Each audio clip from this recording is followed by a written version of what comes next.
ऋषभ देव जी महाराज का प्राकट्य हुआ है। ये ऋषभ देव जी महाराज ज्ञान के अवतार कहे गए हैं। इन्होंने संसार को ज्ञान दिया।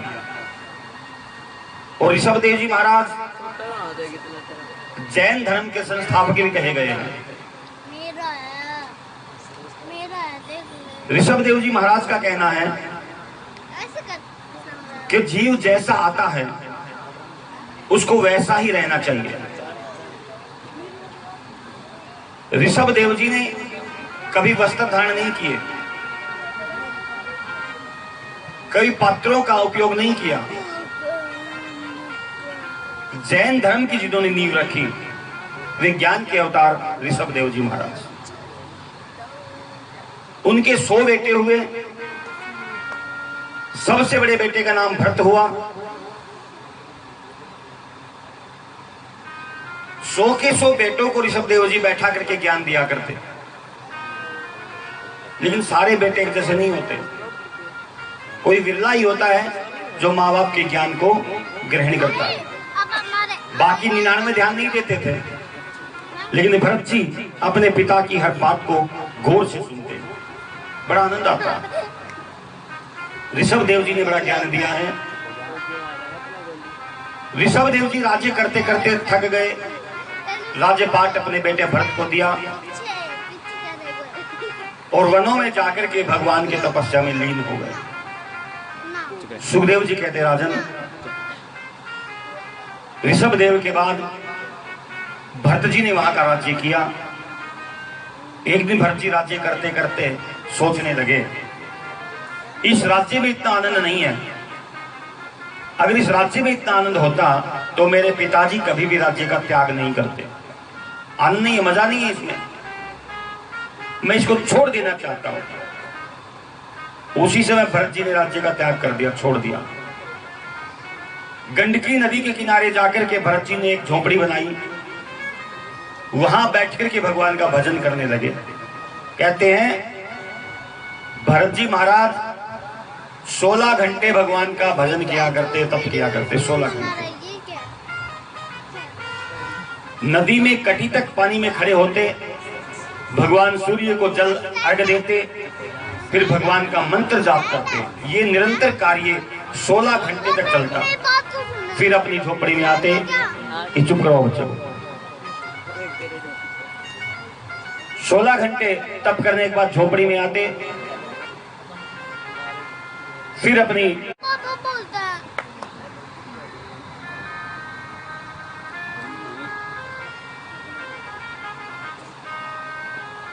सुखदेव जी कहते, राजन, एक समय की बात है, एक गर्भवती हिरणी जल पीने के लिए उस नदी में आई।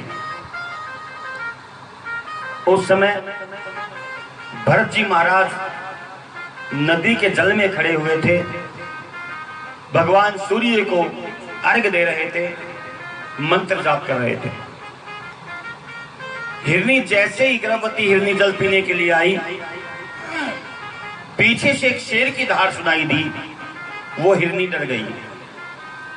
ये शेर आएगा, मुझको तो मारे ही मारेगा, मेरे पेट में जो मेरा बालक है उसको भी खत्म कर देगा। इससे कैसे बचूं? आगे जाऊं तो आगे गहरी नदी है, डूब करके मर जाऊंगी। पीछे जाऊं तो शेर है, क्या किया जाए?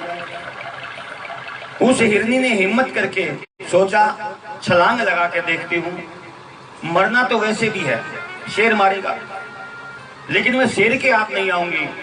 छलांग लगा करके देखती हूं, हो सकता है मैं पार चली जाऊं। 2 कदम पीछे गई है और दौड़ करके उस हिरनी ने छलांग लगाई। सुखदेव जी कहते, राजन, वो हिरनी तो पार हो गई, लेकिन जोर लगाने की वजह से उसके पेट में जो बालक था वो उस पानी में गिर गया। हिरनी पार हो गई, पानी में बालक गिर गया। वो बाल मृग का बच्चा पानी में तैर रहा है। ध्रुव जी महाराज भरत जी ने देखा, अरे ये बालक तो पानी में डूब करके मर जाएगा, इसकी रक्षा करनी चाहिए। भरत जी ने उस बाल मृग को हाथ में लिया, पानी से निकले अपनी झोपड़ी में लाकर के बैठाया, कपड़े से उसको साफ किया, उसकी खूब सेवा भरत जी महाराज करने लगे। हरी हरी घास खिलाते, ठंडा पानी पिलाते। कहते हैं कि भरत जी महाराज उस बाल मृग की सेवा में इतने लीन हो गए, 16 घंटे भगवान की भक्ति करते थे, वो 16 घंटे से छूट करके 6 घंटे पे आ गए। 10 घंटे उस बाल मृग की सेवा में लगे रहते, 6 घंटे पर आ गए। अब तो धीरे धीरे वो बाल मृग भी बड़ा होने लगा, वो भी भरत जी महाराज को चाटता, भरत जी महाराज को अच्छा लगता, वो और ज्यादा उसके प्रेम में खो गए। अब तो भगवान की भक्ति को भूल गए और 16 के 16 घंटे उस बाल मृग में आसक्त हो गए, लग गए। कहते हैं ज्यादा आसक्ति जिसमें हो जाती है, ज्यादा आसक्ति जिसमें हो जाती है, उसको वैसा ही फल प्राप्त होता है। भरत जी महाराज नदी में जाकर के मंत्र जाप कर रहे थे, झोपड़ी में वो बाल मृग बैठा हुआ था। उस मृग ने देखा बहुत से मृगों की एक लाइन जा रही थी। उसने देखा अरे ये तो मेरे परिवार के लोग हैं, और वो बाल मृग उन मृगों में जाकर के मिल गया और वो उनके साथ चला गया। भरत जी महाराज दिनचर्या पूरी करके झोपड़ी में आए, आकर के देखा नहीं मेरा बाल मृग तो नहीं है। बड़े दुखी हुए, बड़े दुखी हुए, चिंता करने लगे मेरा मृग कहाँ होगा, उसे कौन खाना खिलाएगा, कौन पानी पिलाएगा, कोई उसको मार देगा। उसी की चिंता में भरत जी महाराज डूब गए। कहते काल सबका आता है, मृत्यु सबकी आती है। भरत जी की मृत्यु आई है। जब मृत्यु आई उस समय भी भरत जी को उस बाल मृग की याद आती रही कि मैं तो चला जाऊंगा, मेरे जाने के बाद मेरे मृग का क्या होगा। कहते हैं अंत सो मति वैसी ही गति, जैसी अंत में मति होती है जीव की वैसी ही गति होती है। महाराज भरत जी मर गए। जाते जाते बुद्धि में बाल मृग था, भरत जी का अगला जन्म एक मृग के रूप में हुआ है। देखिए आसक्ति ये होती है,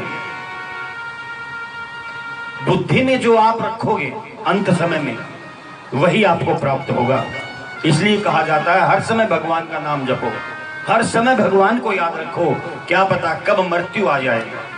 और ये तो प्रत्यक्ष से आपने देख लिया होगा, मृत्यु का कोई भरोसा नहीं है, एक पल का भरोसा नहीं है कब आदमी की मृत्यु आ जाए। इसलिए हमेशा 24 घंटे सोते उठते बैठते जागते खाते पीते केवल हरि का नाम, भगवान का नाम अपनी जीवा पर रखना चाहिए।